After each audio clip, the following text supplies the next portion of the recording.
সোহাগের ভালোবাসায় ময়ূরীর কাছে সমস্ত অন্যায়ের জন্য এবার ক্ষমা চাইল সূর্য। হ্যাঁ, আমরা এমন চমক দেখতে পারবো সোহাগ এদর ধারাবাহিকের পরবর্তী চমকে। তোমরা যারা নতুন আছো তারা কিন্তু অবশ্যই এই চ্যানেলটি সাবস্ক্রাইব করতে ভুলো না। তো চলো বিস্তারিত জেনে আসি। সোহাগ যখনই বেরিয়ে যাবে সকল থেকে বিদায় নিয়ে, ঠিক সেই মুহূর্তে সূর্য নিজেকে আর ধরে রাখতে পারে না। ঠিক তখনই ছুটে যায় এবং সোহাগকে জড়িয়ে ধরে বলছে, প্লিজ সোহাগ, তুমি আমাকে ছেড়ে কোথাও যাবে না। আমি তোমাকে ছাড়া সত্যিই থাকতে পারবো না, আমি তোমাকে ছাড়া বাঁচতে পারবো না। তুমি এটা কেন বুঝতে পারছো না? তখনই সোহাগ বলেছে, স্যার আপনি ভুল করছেন। আমি না থাকলে আপনারা সকলে খুব ভালোভাবে থাকবেন, খুব হাসি খুশিভাবে থাকতে পারবেন, আপনাদের এই পরিবারটা আবারও সুখে ভরে যাবে। কিন্তু আমি চাই না আমার জন্য এই বাড়িতে কোনো ঝামেলা হোক। গিন্নিমা প্রায় আমার উপর ক্ষিপ্ত হয়ে থাকে, কোনোদিনও গিন্নিমা আমাকে মেনে নেবে না, এটা আমি খুব ভালোভাবে বুঝতে পেরেছি। তাই 6 মাস শেষ হওয়ার আগেই আমি এখান থেকে চলে যাচ্ছি। যদিও আমি কথা দিয়েছিলাম 6 মাস আমি এখানে থাকবো, কিন্তু সেটা আর হলো না। আমি সবাইকে মুক্তি দিতে, সবাইকে শান্তি দেওয়ার জন্যই এই বাড়ি থেকে 6 মাস হওয়ার আগে চলে যাচ্ছি। আপনি প্লিজ আমাকে এর জন্য ক্ষমা করে দেবেন। আমি কখনোই চাইনি আপনাকে কষ্ট দিতে। তবুও যদি আপনি আমার কোনো কাজে বা কথায় কষ্ট পেয়ে থাকেন, অবশ্যই আমাকে ক্ষমা করে দিবেন প্লিজ।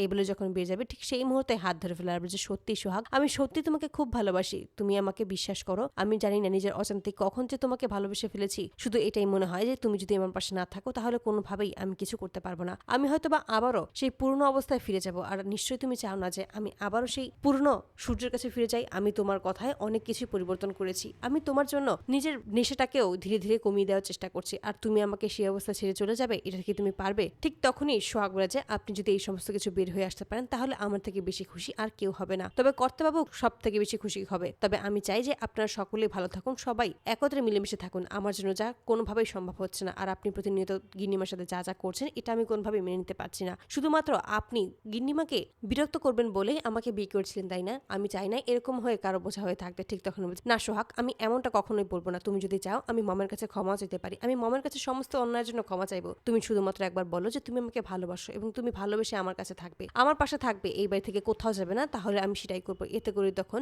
সিদ্ধান্ত নেয় সোহাগ যে না, এবার সে শেষবারের মতো একটা সুযোগ দিয়ে দেখবে এবং যদি এই সুযোগেই ময়ূরীর কাছে তার নিজের সন্তানকে ফিরিয়ে দিতে পারে তাহলে এর থেকে ভালো আর কিছুই হতে পারে না। ঠিক সেই মুহূর্তে সোহাগ বলছে, বেশ, আপনি যদি সত্যিই গিন্নিমার কাছে ক্ষমা চাইতে পারেন সমস্ত কিছুর জন্য, তাহলে আমি একবার ভেবে দেখবো। এতে করে তখন সূর্য রাজি হয়ে যায়। ঠিক তখনই ময়ূরীর নিচে নেমে আসে এবং ময়ূরীর মুখোমুখি দাঁড়ায় সূর্য। ঠিক তখনই ময়ূরী বলছে, আবারও আমাকে অপমান করার জন্য এসেছো? ঠিক সেই মুহূর্তেই সবাইকে অবাক করে দিয়ে, ময়ূরীকে অবাক করে দিয়ে হাত জোর করে ক্ষমা চায় সূর্য ময়ূরীর কাছে। এতে করে ময়ূরী অবাক হয়ে যায় আর বলছে, মম, এবারের মতো তুমি আমাকে ক্ষমা করে দিও। আমি তোমার সাথে অনেক অন্যায় করেছি, এই সমস্ত কোনো কিছুই আমি করতে চাইনি, তাই তোমার কাছে আমি ক্ষমা চাইছি। তুমি প্লিজ আমাকে ক্ষমা করে দিও। আর প্লিজ সোহাগকে এই বাড়ি থেকে তাড়িয়ে দিও না। আমি সত্যি সোহাগকে খুব বেশি ভালোবাসি। আমি তোমার কাছে সমস্ত কিছুর জন্য শুধুমাত্র ক্ষমা চাইছি, সোহাগ চেয়েছিল বলে। এতে করে তখন ময়ূরী একটু অবাক হয়ে যায়। যেই ছেলে কোনোদিনও তার সাথে উঁচু গলা ছাড়া কথা বলতো না, সেই ছেলে আছে কিনা নরম ভাবে তার কাছে হাত জোড় করে ক্ষমা চাইছে। এর থেকে খুশি আর কিছুই হতে পারে না। তো বন্ধুরা, তোমরা কি চাও যেন এবার এভাবেই সোহাগের ভালোবাসা যেন ময়ূরীর কাছে অবশেষে সমস্ত অন্যায়ের জন্য ক্ষমা চায় সূর্য?